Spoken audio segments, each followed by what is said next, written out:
Let's go over the UI elements in the new SolidCAM simulator. First, you'll notice down at the bottom we have a horizontal scroll bar, which is all of your toolpaths. They are color coded by the operations in the tree. You then have your controls for record, previous operation, previous step back, play in reverse, pause, play, step forward, and operation step forward. And we also have our speed scroll bar for how fast we are playing. We also have our view cube.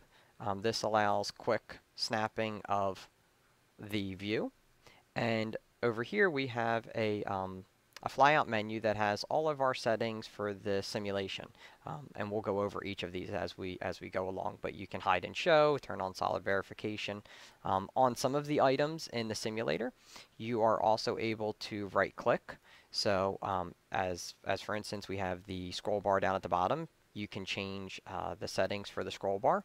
And also, you can do things like double click, which will also provide special functionality. So it is important to go over the help file and to experiment, because we will be adding additional functionality on right clicks through the thumb menu or through the play button and things like that.